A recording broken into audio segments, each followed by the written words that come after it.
suka dengan peningkatan bakat dan beberapa tokoh yang boleh menjadi contoh kepada masyarakat, terutama penjawat awam. Pengenalan tonggak 12. Tonggak 12 didefinisikan sebagai dasar panduan dan pokok kepercayaan yang menjadi asas sesuatu tindakan yang perlu diamalkan oleh semua kaki tangan perkhidmatan awam. Tonggak 12 mengandungi banyak nilai murni, contohnya seperti kekuatan sifat berarti, peningkatan bakat yang sedia ada dan sebagainya. Ianya dapat mewujudkan individu yang unggul dan berkualiti serta menjadi amalan kepada semua peringkat organisasi.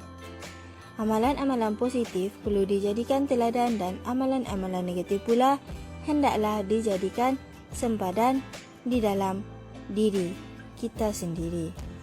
Definisi peningkatan bakat. Bakat ialah sifat yang mendorong ke arah penciptaan, inovasi dan penyelesaian masalah yang rumit. Hal yang demikian penting bagi kita kerana persekitaran yang sentiasa berubah. Perubahan membawa kepada peningkatan hidup yang lebih selesa.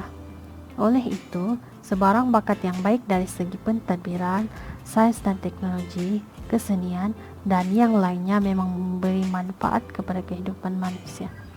Memupuk bakat bukanlah secara paksaan tetapi dengan gaya yang tersendiri mengikut masa dan keadaan. Amalan peningkatan bakat terbahagi kepada dua, iaitu amalan positif dan amalan negatif. Mari kita lihat amalan positif. Yang pertama, berani mencuba idea-idea baru, menggalakkan pencambahan ilmu, mengenal pasti dan memupuk bakat yang ada, memberi pengiktirafan kepada usaha-usaha asli, memberi dorongan kepada kreativiti, mewujudkan persekitaran yang kondusif untuk melahirkan idea-idea kreatif. Amalan negatif pula yang pertama, takut mencuba idea yang baru, tidak menggalakkan percubaan dan menghargai bakat yang ada, berpuas hati dengan tahap bakat yang ada, memperkecilkan usaha asli, menyekat pemikiran baru, mengekalkan suasana yang tidak menggalakkan kreativiti.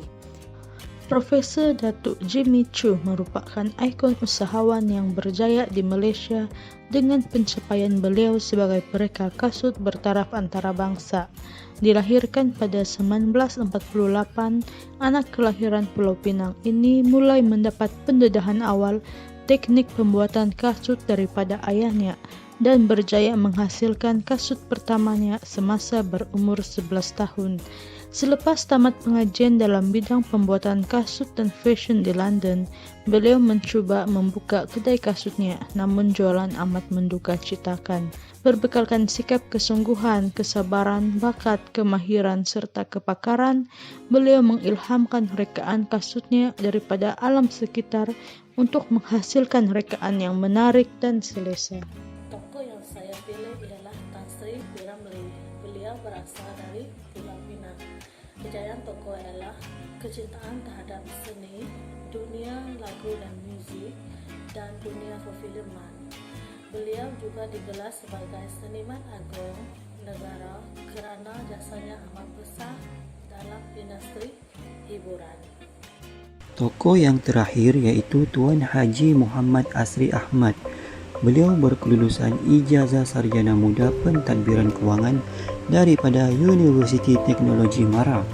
Peningkatan bakat dari segi komunikasi, pengurusan kewangan serta kepekaan menjana maklumat telah menjadikan beliau sebagai ikon mentor pelaburan saham patuh syariah nombor 1 di Malaysia. Beliau telah menubuhkan pusat pembelajaran ilmu saham iaitu Asri Ahmad Academy yang telah dinobatkan The World SME Best Brand pada tahun 2020. Beliau telah membuat perkongsian ilmu saham selama 22 tahun dan telah ramai membantu masyarakat berjaya dalam pelaburan dan perdagangan saham. Dan sebagai rumusan, yang pertama ialah sebagai seorang penjawat awam, kita hendaklah sentiasa memberi dorongan terhadap kreativiti kerana setiap orang mempunyai pemikiran yang berbeza-beza. Bagi rumusan kedua, mencuba benda yang baru juga dapat meningkatkan bakat diri untuk melakukan benda yang baru. Dan untuk rumusan yang terakhir, kita mestilah sentiasa memberi pengiktirafan kepada usaha-usaha yang original atau yang baru.